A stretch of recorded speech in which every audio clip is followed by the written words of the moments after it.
Bienvenidos a nuestro podcast Bolígrafos. Suscríbase, lo puede hacer de manera totalmente gratuita, pase la voz y siga cada uno de nuestros episodios. El invitado del día de hoy es de esos hombres que cuentan historias, tienen muchas y muchas anécdotas, y este es un programa especialmente hecho para eso. Ese tipo de programas que nos encanta realizar. Saludamos a esta hora a Alcides Romero Cogollo, ex rey momo del Carnaval de Barranquilla. Alcides, gracias por aceptar la invitación. Gracias a ti, Víctor, y a todo el panel por este maravilloso espacio y por permitirnos ya hoy no hablar propiamente de carnaval, que es uno de los temas que me conocen en la ciudad y todo lo que hemos hecho, y hablar de un tema que hoy me apasiona, por supuesto, que ha sido la publicación del libro de la vida y obra de este gran artista llamado José Vázquez Quevas, que en paz descanse, y que con mucho cariño logramos sacar adelante. Un gran proyecto, ya lo presentamos en el marco del Festival de la Leyenda Vallenata ahora en abril, y lo vamos a hacer ahora en Barranquilla. Sin duda, bueno, yo te había prometido hace rato que nos vimos grabar un podcast sobre temas de carnaval, pero eso queda en pausa porque hoy nos dedicaremos a conversar sobre el papá de los bajistas vallenatos. Y es que me encontré una historia que está escrita en Radio Nacional de Colombia. Sí. 24 de julio del año 2022. Dice: suéltame los cañones, José Vázquez. Quevas. Canciones para recordar al papá de los bajistas vallenato. El hombre que murió en Barranquilla ya hace algún tiempo. Quiero comenzar preguntándote, Alcides, ¿cómo conoces a Quevas? Soy músico desde los 14, 15 años que comencé a tocar, a ejecutar la guitarra. Y cuando uno entra en el instrumento de las cuerdas, termino emocionándome y explorando el tema del bajo vallenato. Ajá. Entonces yo recuerdo que nosotros, nuestros hermanos, allí en Buenos Aires, donde crecimos, conformamos una agrupación que se llamó Los Hermanos Romero. Y tocábamos en toda fiesta aquí en la ciudad, pueblos, y hoy puedo decir de Los Hermanos Romero que nos constituimos en ese momento como una gran escuela de formación artística para muchos jóvenes de la época. De pronto el grupo no tuvo ese reconocimiento, pero nosotros creo que hacíamos el trabajo con el cariño y con la disposición que teníamos en ese momento. Estando ya en la música vallenata, y si a Alcides Romero le gustaba la guitarra, empezó a neciar el bajo, era inevitable tener que mirar para donde este gran personaje llamado José Vázquez, a quien cariñosamente Rafael Orozco lo calificó como Quevas. Claro. Bueno, que además de bajista era compositor, porque hay muchas canciones con lírica, con poesía, de las cuales vamos a hablar. ¿Hasta dónde llegó esa cercanía entre tú y Quevas? Yo pienso que hubo una hermandad, Ajá. una hermandad con José, porque él siempre, digamos, nos admiró, nos apreció por el esfuerzo que nosotros hacíamos, que no solamente estaba con la guitarra, sino que también me estaba formando en derecho, estudiando. Y él veía ese esfuerzo mío y eso le gustaba a él de ver pues cómo yo me iba formando. Estuvimos muy cerca del maestro José Vázquez. Pero a él lo conocimos personalmente exactamente en el año 1985, cuando un amigo en común lo llevó a la casa. Eso fue un acontecimiento en nuestra casa. Mi papá no sabía dónde colocar a José Vázquez. Nosotros pelados también emocionados porque teníamos el mejor bajista, guitarrista y ya compositor reconocido. Entonces fue una mañana muy bonita, una experiencia muy bonita con José, que como siempre él, porque si tenemos que hablar de José, Dios mío, aquí no nos alcanza este programa, siempre fue una persona detallista, nunca se iba sin dejar algo. Y esa mañana, después de tanta atención para... Y además de una humildad enorme. No, a eso voy. Entonces él llega y después que ya se va a despedir, porque estuvo ahí compartiendo unas cervezas con mi papá, estuvo tomándose un sancochito, una cosa, él no podía irse sin algo. Y él dijo: ven acá, muchachos, nosotros mañana vamos a estar aquí a pleno sol, en ese baile, con el Binomio de Oro. Yo los invito. Eso fue una emoción. Primera fila con el Binomio de Oro. Eso ocurrió en el año 85 para un precarnaval en febrero. Y allí tuvimos el honor de estar cerquita de la agrupación del Binomio de Oro, pero allí también me pude dar cuenta de esa magia, de esa personalidad en tarima de José Vázquez, que muy a pesar de que ahí estaba el Papa, estaba el Maño Torre, otro grande, Alcides Torre, cuando José Vázquez subió a la tarima y cogió ese bajo, hermano, yo no sé, pero ahí todo cambió. Ahí todo cambió. Israel, Rafael Orozco se contagiaron. Nunca se me olvida la canción con que abrieron, El Negrito Sabrosón. Porque soy el negrito sabrosón. Y esos arranques con bajo. No, eso fue una experiencia muy bonita. Y te estoy hablando del año 85. Y por supuesto, esa amistad se fue fortaleciendo. Nos saludábamos, nos veíamos. Y fíjate que yo siempre tenía la inquietud. Mira esta casualidad.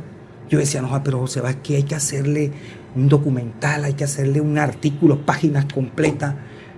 Lo que menos pensé en la vida es ser el biógrafo del bajista más grande que ha tenido el vallenato. Y para mí, por supuesto, un honor. Bueno, te convertiste en biógrafo y eso fue consulta entre dos amigos.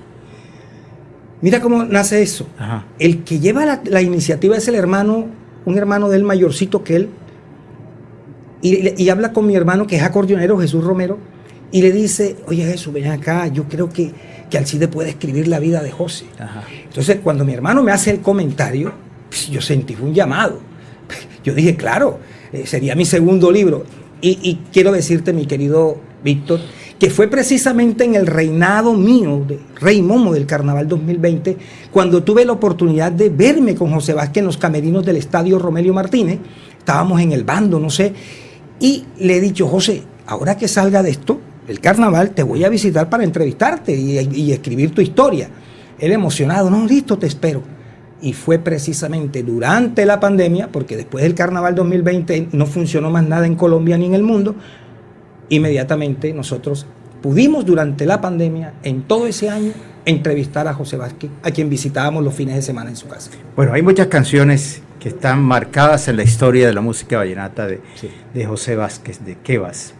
Hay una en particular que creo que o la más vendida o la más sonada o digamos la más romántica, que es esa, que la grabó Rafa Orozco y Israel Romero. ¿Cuál es la historia de esa canción? Esa. Antes de hablar de esa, hay un acontecimiento musical de José Vázquez que es el primer éxito que él le entrega al Binomio de Oro y es Te Seguiré Queriendo. Uh-huh. Eso fue en el año 81. Puedo tocarla, ¿no? Sí, claro, hombre. Eso hay que vestirlo de música, querido amigo. Bonito cuando un hombre sabe que lo están queriendo. Bonito sentirse en los brazos de lo más querido. Pero cuando uno ve que todo eso se va muriendo, verdad que uno a veces desea mejor no haber nacido.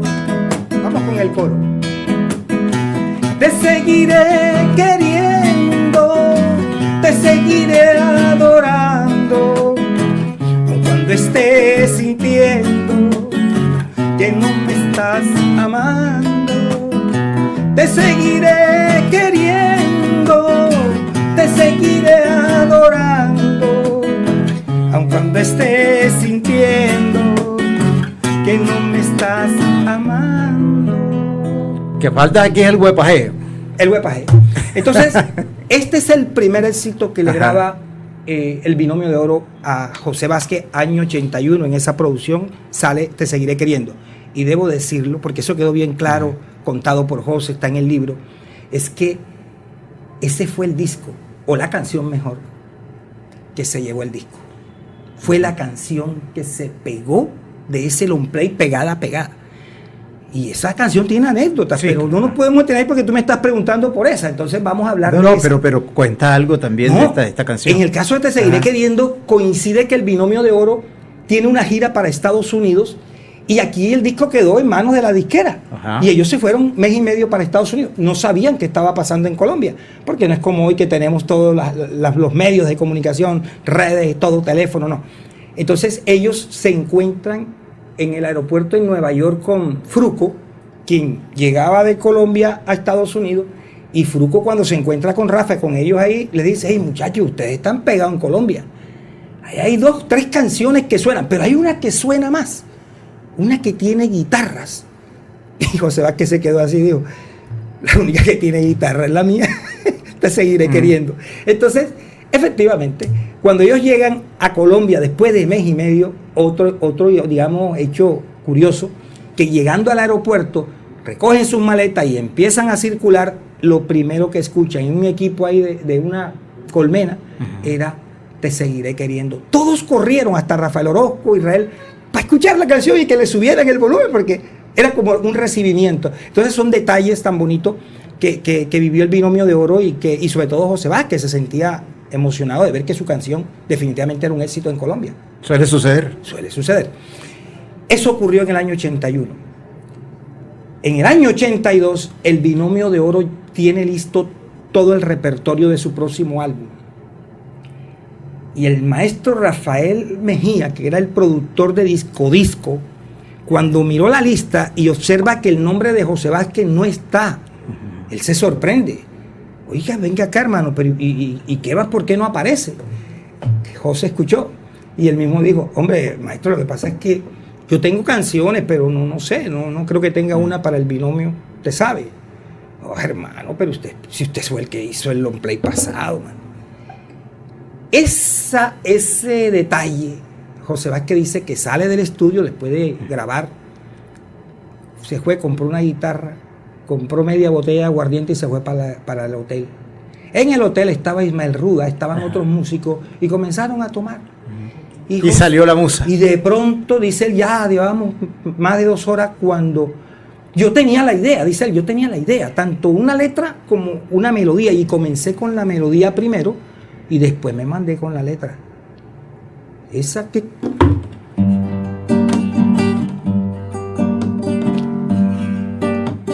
Esa que cuando la miro ya me estaba viendo. Esa es la que calla cuando me para a comer. Esa es la que está en la casa por nuestro hijo viendo. O sea, compuso la letra. Ellos se aplaudían entre ellos allí en el hotel. Dice José que se acostaron como a las 2 de la mañana. La grabaron y él ha ido al estudio a las 10 de la mañana, llegó. Y el maestro Rafael Mejía, el productor, le ha dicho él: don Rafa, escucha esto, escucha esto. Rafa escucha y dice José, entre más escuchaba iba pepitando los ojos, así lo dice. Oiga, ¿y esto qué, hermano? No, eso se acabó de salir del horno. Oiga, pero qué canción, hermano. Deje que lleguen los muchachos para ver. Llegó Rafa. Rafa, escucha esto. Cuando Rafa escucha dice: ven acá, José, ¿tú dónde tenías eso? No, si lo acabo de hacer ahora en la madrugada. Oiga, hermano, qué canción. Dice Rafael Mejía, dijo: se llama esa. Él fue el que le puso el nombre. Se llama esa. Y eso hay que grabarlo, muchachos. Cuando llega Israel le muestran y dice: sí, está bonita, pero yo no grabo más. No, ya no están las 12 canciones. ¿Qué más voy a grabar? No, yo estoy cansado, ya suficiente. Lo grabamos el próximo long play. Y le ha dicho Rafael Mejía: oiga, hermano, ojo con eso, porque yo sigo pensando que esta es la canción de este próximo. Y se la puso difícil a Israel.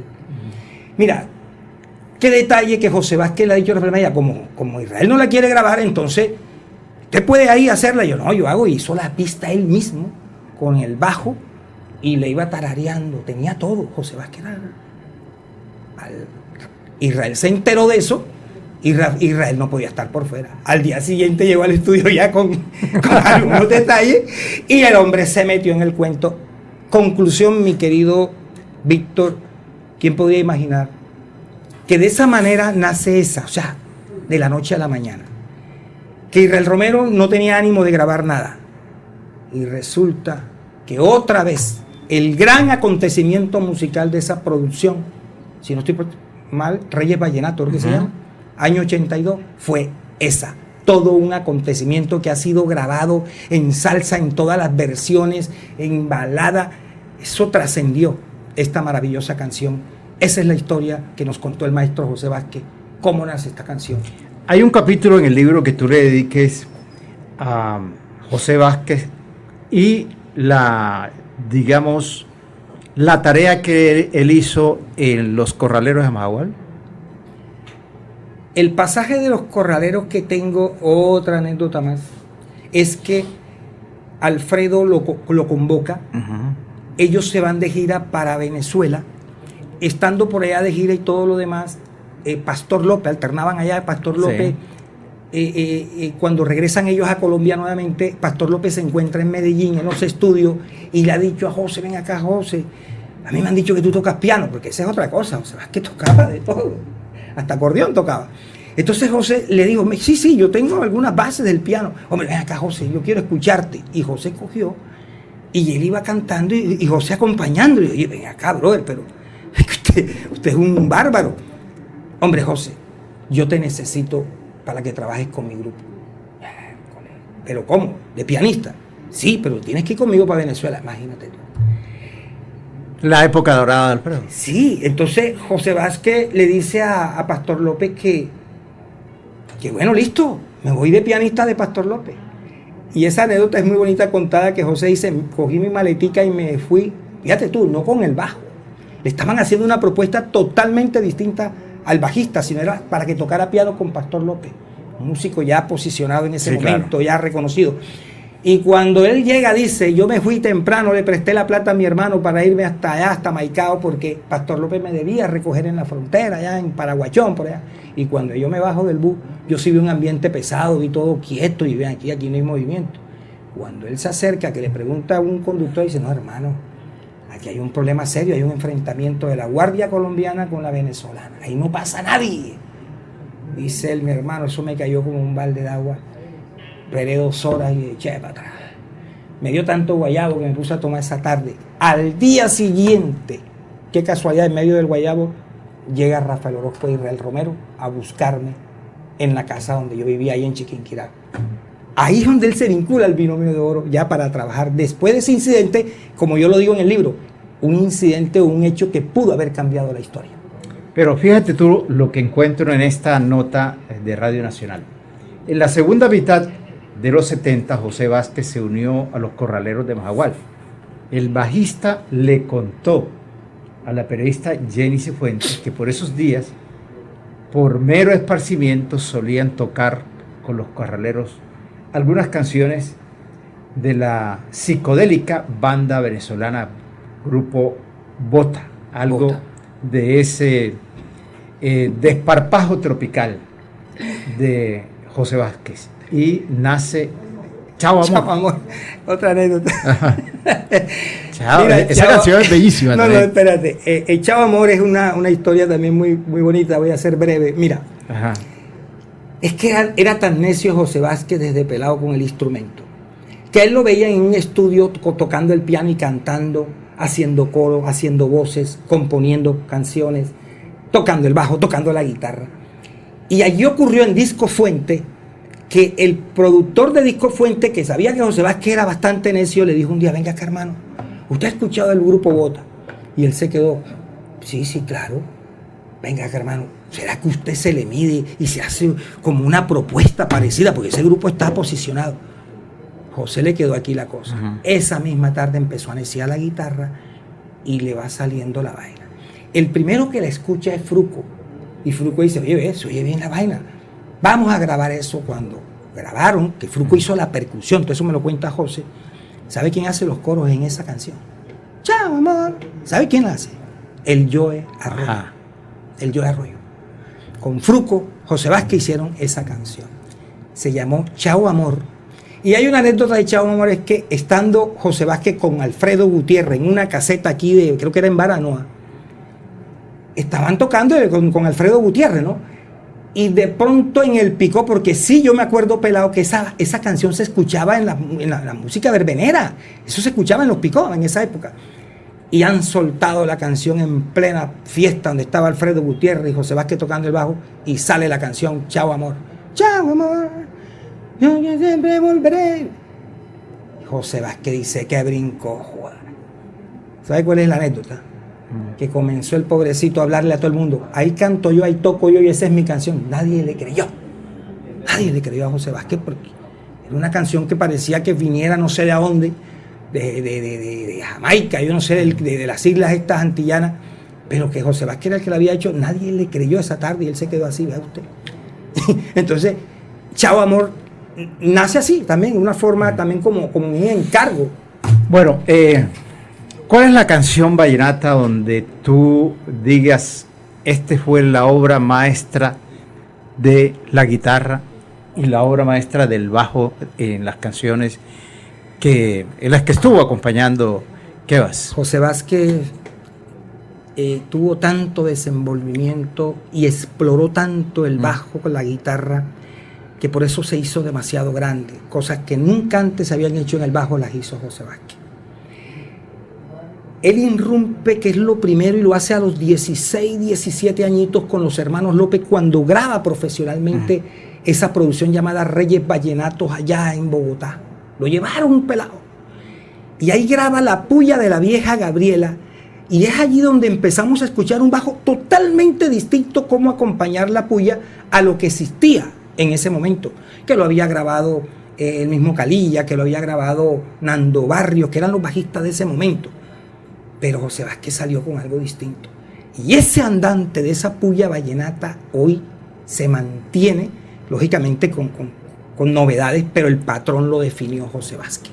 Ese fue su gran aporte en cuanto al vallenato en ese tipo de aire, como es la puya. Pero es que vamos a encontrar una serie de cosas como, por ejemplo, si usted escucha la canción esa, yo no conozco un vallenato en esa época que se pudiera parecer a esa idea que desarrolla José Vázquez. Y lo digo porque como músico, porque tú acompañabas lo básico, tónica dominante y de pronto una cuarta. Hasta ahí se centraba la parte armónica. José Vázquez entra haciendo menores, mayores, que eso al oído es totalmente distinto a lo que ocurría. Y fíjate tú, parece mentira, de allá para acá es que toda esta generación empezó a explorar ese tipo de música. Cambió por completo la propuesta de cómo tocar el vallenato, que no solamente fuera tónica dominante y si acaso una cuarta, no, era algo distinto. Eso lo exploró. Pero hay una canción donde está la marca José Vázquez, que es Sin Medir Distancia. Eso me lo dijo la hija Lucimar, me dijo, yo siempre que escucho el bajo de Sin Medir Distancia, no sé mi papá de dónde sacaba tanta cosa, pero también Sin Medir Distancia, que lo estás diciendo, tiene un elemento también complementario, Víctor, y es la guitarra, ¿verdad? Esa guitarra que hace la introducción, pring, pri, pring, pri, pri, pri, pring, vamos a ver si me acuerdo. Ajá. O sea que grabó Diomedes Díaz, Sin Medir Distancia.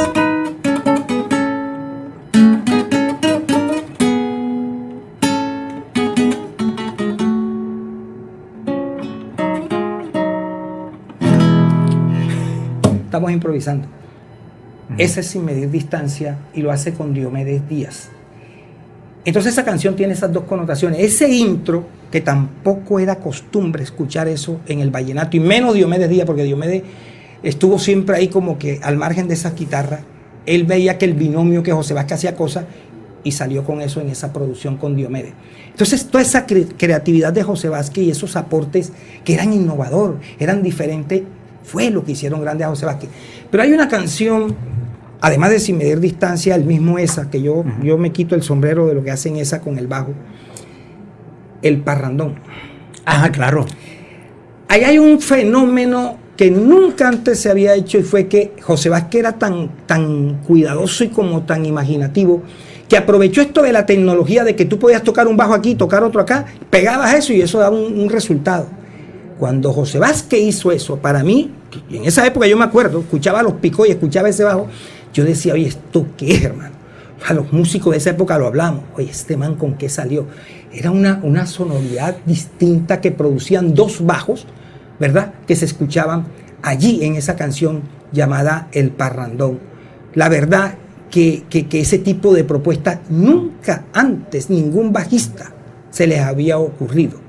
Entonces, si seguimos hablando de José Vázquez, de esa creatividad, hermano, no terminamos. Colombia, la guitarra que hace en Colombia, ¿verdad? Una canción, por ejemplo, que graba con Marcos Díaz, Los Pechichones. Dime por quién lloras. Eso es como si el bajo se convirtiera en otro acordeón, los pitos se juntan con el bajo, propuesta que nunca antes habían hecho, y fue todo eso lo que fue marcando ese camino del aporte y la grandeza de José Vázquez a nuestra música vallenata. Y como dijo el Turco Gil, yo me atrevería a decir, dijo el Turco Gil, está en la entrevista en el libro, que gracias a ese bajo creativo de José Vázquez fue que el vallenato salió de la parranda para que se pudiera comercializar y llegar a otros escenarios. Bueno, podemos quedarnos aquí hablando de José Vázquez largo tiempo y grabaríamos 1, 2, 3, 4, 5 programas, pero importante que la gente también consulte tu último libro. Quiero preguntarte, Alcides, en la cadena de relevos, porque por ejemplo cuando uno habla con Alfredo Gutiérrez y uno le pregunta a Alfredo quiénes hacen parte de la cadena de relevo, y él dice Julián Rojas, dice el mejor digitador según él, en su estilo. Habla de otros grandes acordeoneros. En la cadena de relevos, ¿quiénes están de José Vázquez? Partiendo de tu pregunta, me llevaste ahora a algo que no quiero dejar pasar por alto, que creo que es importante. Carlos Huerta Jr., gran productor. Perfecto. Produjo con Carlos Vives todo lo que quizás ha hecho Carlos Vives en la música vallenata. A él lo entrevistaron y en la entrevista le dice el entrevistador, para usted, maestro, ¿quiénes son esos bajistas o bajistas que a usted lo cautivaron? Lo cautivaron, le parecen inspiradores. Y ha comenzado Carlos Huerta Jr. Hombre, mira, yo te puedo mencionar al Maño, te puedo mencionar a Isaac Torres, sí, a Isaac Carrillo, te puedo mencionar al Papa, te puedo mencionar a Polacho, y mencionó exactamente a 7 y no mencionó a José Vázquez. Mierda, yo me quedé así como que, o sea, yo que estoy escuchando la entrevista, lo mismo sintió el presentador. Oiga, maestro, ¿y usted dónde deja a José Vázquez? ¿Sabe qué dijo? No, a este señor yo no lo puedo meter en este sancocho porque es que este señor está por encima de todos. El más grande. Sí, este está por encima de todo. Aquí no hay que hablar. Yo ya le digo, o sea, sí. José Vázquez. Imagínate, eso es la forma como el amigo Carlos Huerta Jr. hace grande a José Vázquez sin mencionarlo. Bueno, están desapareciendo los viajistas, los bajistas y los grandes guitarristas del vallenato. No, lo que pasa es que estamos en un momento distinto de nuestra música vallenata. Pero estos personajes como José Vázquez, mi libro comienza con una frase que me nació precisamente escuchando, mirando el tema, y yo la escribí allí, fue lo primero que escribí. Dice, hay músicos buenos y excelentes, pero también hay otros extraordinarios que se distinguen de los demás por ser innovadores y creativos. Y gracias a estos personajes, nuestro folclore se escribe con letras mayúsculas. Bueno, te voy a hacer una propuesta. Como el evento está previsto para el 1 de agosto, que será ahí en el Teatro de Bellas Artes, que entre otras cosas quedó muy bello. Hermoso. Sí, muy bello.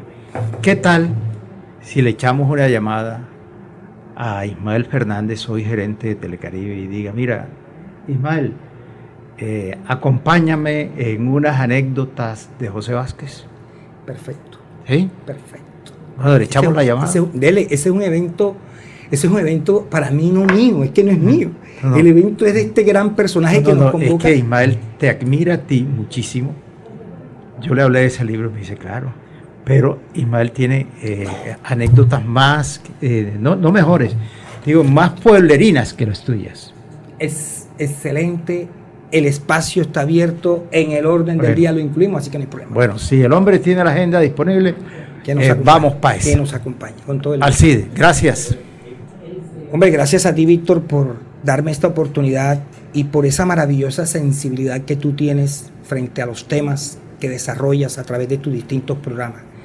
Me sentí conectado porque en ti noté desde un principio ese interés, ese conocimiento, diría yo, de este gran personaje y de lo que es la música vallenata, y por eso me siento muy cómodo, me he sentido muy cómodo aquí en esta entrevista. Yo no quisiera hablar tanto porque, hermano, hay para hablar de todo, pero yo creo que, bueno, hemos logrado desarrollar algunos puntos importantes, y ahorita solo me resta decirle a la gente que nos ve, una vez, yo estaba escribiendo y me dijo alguien, pero ¿quién es José Vázquez? O sea, no era músico, pero ¿quién era José Vázquez? Yo le dije, mira, para que me entiendas un poquito, hazte la idea que José Vázquez en la música es como un Messi en el fútbol. O sea, una cosa así, para que me entiendas, porque ¿cómo te lo explico musicalmente? Así es. Oye, sí, un Messi, no, entonces era un teso.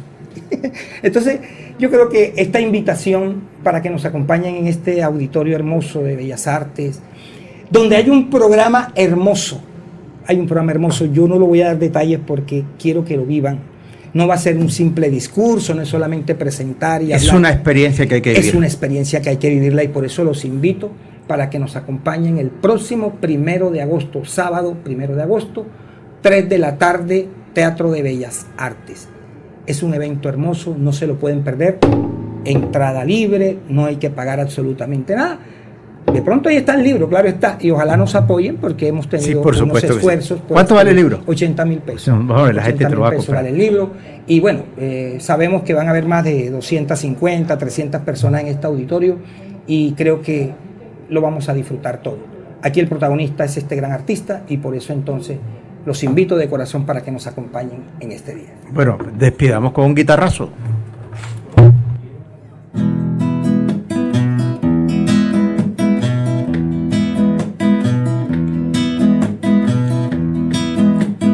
No puedo esconder la pena y hoy la traigo aquí. Eso, porque tengo herida el alma y ya no aguanto más. No puedo esconder la pena y hoy la traigo aquí. Porque tengo herida el alma y ya no aguanto más. Les venía a traer la queja porque un vallenato se puede morir. Las esperanzas que me quedan pa' que ya me quieran, les vine a pedir.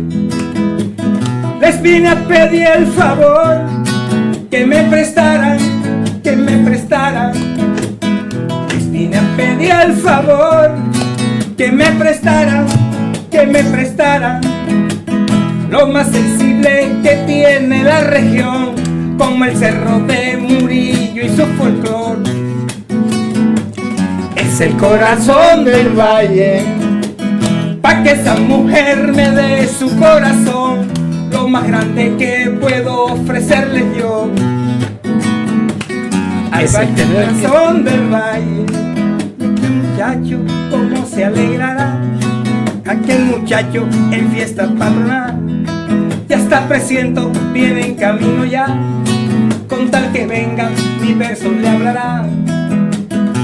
Sé que será ese río de amor que hoy corre por mis venas.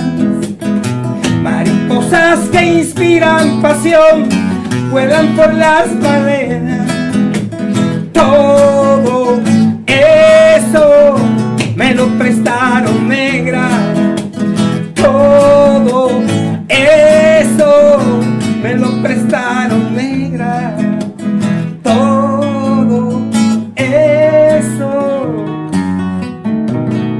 Prestaron, negra.